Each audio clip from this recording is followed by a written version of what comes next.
पुष्पा 2 की शुरुआत होती है आईपीएस भंवर सिंह शेखावत से।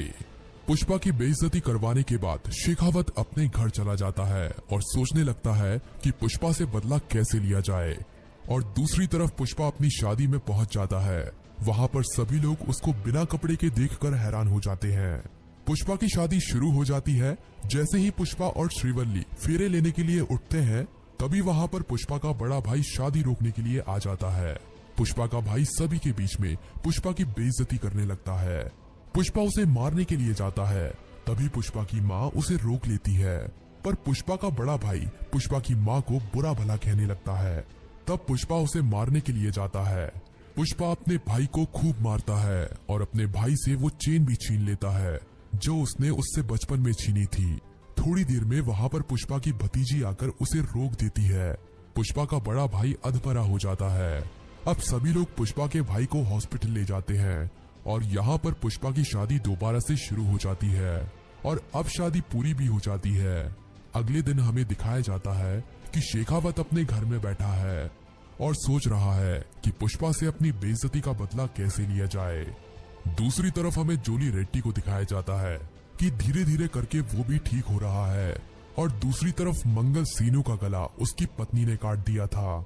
वो भी बेड पर पड़ा है और उसकी पत्नी और वो भी सोच रहे हैं कि मंगल सीनू के साले की मौत का बदला पुष्पा से कैसे लिया जाए। शेखावत पुष्पा के सभी दुश्मनों को इकट्ठा करने के लिए पुष्पा का बैकग्राउंड जानने लगता है। शेखावत को पता चल जाता है कि पुष्पा के कई दुश्मन हैं। शेखावत जानता था कि पुष्पा अब काफी बड़ा आदमी बन चुका है। वो अब अकेला पुष्पा का कुछ नहीं बिगाड़ सकता, क्योंकि पुष्पा के सर पर अब एमएलए का हाथ है। इसीलिए शेखावत पुष्पा के सभी दुश्मनों को इकट्ठा करने में लग जाता है। एक एक करके शेखावत मंगल सीनू और जोली रेड्डी को अपने साथ मिला लेता है। मंगल सीनू और जोली रेड्डी भी अब बिल्कुल ठीक हो चुके हैं। दूसरी तरफ एमएलए के साथ मिलकर पुष्पा अपना साम्राज्य दूर दूर तक फैलाने लगता है। पुष्पा अब चंदन की लकड़ियों की सप्लाई विदेशों में और भारत के कई बड़े बड़े शहरों में भी करने लगता है। अब चंदन की लकड़ियों की सप्लाई भारत में बेंगलुरु, मुंबई, कोलकाता जैसे कई बड़े बड़े शहरों में होने लगी है और चंदन की सप्लाई जापान और श्रीलंका में भी होने लगी है। पुष्पा का बिजनेस फैलाने में जोली रेड्डी के बड़े भाई जक्का रेड्डी का काफी बड़ा हाथ है। जक्का रेड्डी अभी तक पुष्पा के साथ इसीलिए है क्योंकि पुष्पा ने उसकी जान बचाई थी, पर आने वाले समय में जक्का रेड्डी भी पुष्पा से बदला लेगा, क्योंकि पुष्पा ने ही उसके भाई जोली रेड्डी को मारा था और जोली रेड्डी को अधमरा कर दिया था। अब शेखावत, मंगल सीनू और जोली रेड्डी पुष्पा को मारने का प्लान बनाने के लिए एक मीटिंग रखते हैं। अगले दिन मंगल सीनू और जोली रेड्डी उस मीटिंग में पहुंच जाते हैं। शेखावत इन्हें कहता है कि हमें सिर्फ पुष्पा को मारना नहीं है, पहले पुष्पा को तड़पाना है और एक एक करके उसके सभी चाहने वाले उससे छीनने हैं। तब हमें आखिरी में जाकर पुष्पा को मारना है। शेखावत की इस बात से मंगल सीनू और जोली रेड्डी सहमत होते हैं। तभी मंगल सीनू कहता है कि पुष्पा बहुत चालाक और ताकतवर आदमी है और अब तो उसके सर पर एमएलए का हाथ भी है, इसीलिए पुष्पा तक पहुंच पाना काफी ज्यादा मुश्किल हो गया है। पर शेखावत कहता है कि अगर तुम दोनों मेरा साथ दो तो हम तीनों मिलकर पुष्पा को कुत्ते की मौत मारेंगे, पर हमें पुष्पा को मारने के लिए एक जबरदस्त प्लान तैयार करना पड़ेगा। शेखावत कहता है कि प्लान सोचने के बाद मैं तुम्हें फोन करूंगा और हम इसके बाद एक मीटिंग और करेंगे जिसमें हम पुष्पा को मारने के लिए हमारे प्लान के ऊपर बातचीत करेंगे। और यहीं पर मीटिंग खत्म हो जाती है। अब हमें पुष्पा और श्रीवल्ली को दिखाया जाता है। पुष्पा अपने ही घर पर सिंडिकेट की मीटिंग कर रहा होता है। तभी श्रीवल्ली काफी खुश थी और पुष्पा के पास आती है और पुष्पा के गले लग जाती है और पुष्पा को बताती है कि वो माँ बनने वाली है।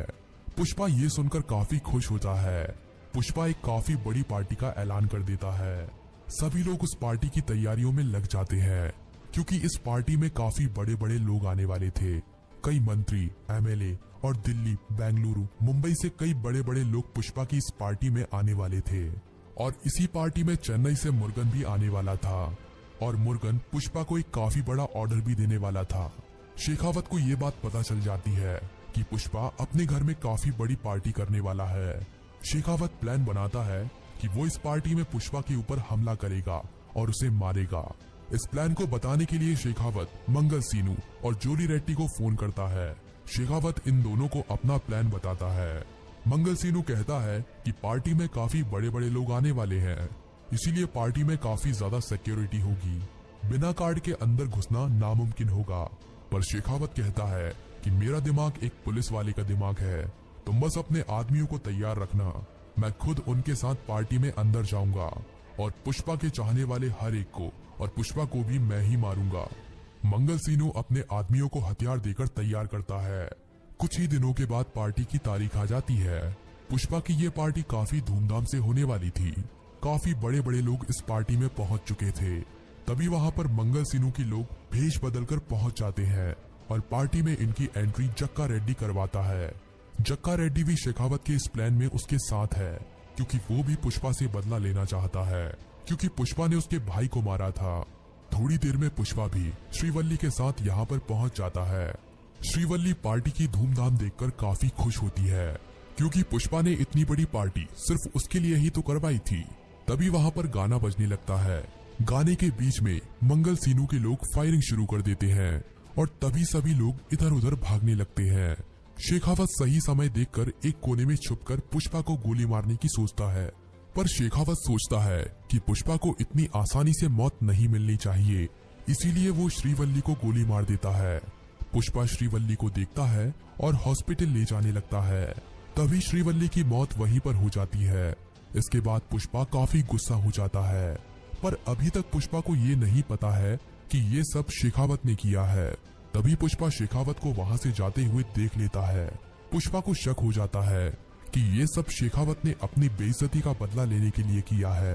अब बदला लेने की बारी पुष्पा की थी। पुष्पा को ये बात भी पता चल जाती है कि शेखावत की इस चाल में उसके साथ मंगल सीनू और जूली रेड्डी भी शामिल थे। पुष्पा काफी गुस्सा था। पुष्पा अपनी बंदूक निकालता है और जूली रेड्डी और मंगल सीनू के घर पहुंच जाता है। वहां पर वे दोनों पुष्पा की इस हार पर पार्टी कर रहे होते हैं। पुष्पा एक एक करके मंगल सीनू के सभी आदमियों को मार देता है।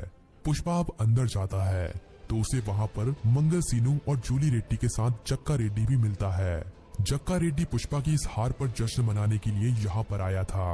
पुष्पा जक्का रेड्डी को यहाँ पर देखकर हैरान होता है और जक्का रेड्डी से पूछता है कि तुम भी इनके साथ मिले हुए हो।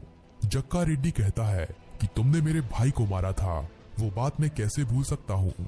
मैं तुम्हारे साथ इसीलिए था ताकि मैं अपनी भाई की मौत का बदला ले सकूं। तुम्हारी पत्नी को मारकर मैंने अपने भाई की मौत का बदला ले लिया है। अब तुम मुझे मार भी दो तो मुझे कोई डर नहीं। यहाँ पर अब पुष्पा इन तीनों को मार देता है। शेखावत अब पुष्पा के खिलाफ इन तीनों के मर्डर का केस बनाकर पुष्पा को जेल में डाल देता है। इस केस में एमएलए भी पुष्पा की कोई मदद नहीं कर पाता। जेल में शेखावत पुष्पा को खूब टॉर्चर करता है और उससे अपनी हर एक बेइज्जती का बदला लेता है। लेकिन अगले कुछ ही दिनों में पुष्पा जेल से भागने में कामयाब हो जाता है। अब शेखावत ही पुष्पा का एक दुश्मन बचा हुआ था। अब पुष्पा शेखावत को मारने के लिए प्लान बनाता है।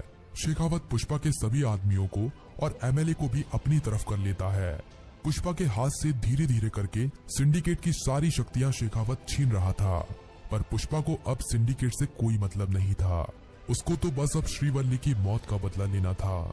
शेखावत अपनी पूरी पुलिस फोर्स को पुष्पा को ढूंढने में लगा देता है, पर पुष्पा उसे कहीं नहीं मिलता। पुष्पा जंगलों में छुपकर शेखावत को मारने के लिए प्लान बना रहा था। दूसरी तरफ शेखावत ने भी अपनी सिक्योरिटी काफी ज्यादा बढ़ा दी थी। शेखावत जानता था कि पुष्पा कभी भी हमला कर सकता है। कुछ ही दिनों के बाद एमएलए एक पार्टी रखता है। उस पार्टी में एमएलए शेखावत को भी बुलाता है। पुष्पा को ये खबर मिल जाती है कि एमएलए ने अपने घर एक पार्टी रखी है और इस पार्टी में शेखावत भी आने वाला है। पुष्पा इसी पार्टी में शेखावत को मारने का प्लान बनाता है। अब पार्टी की वो तारीख भी आ जाती है। पार्टी में काफी बड़े बड़े लोग आए हुए थे।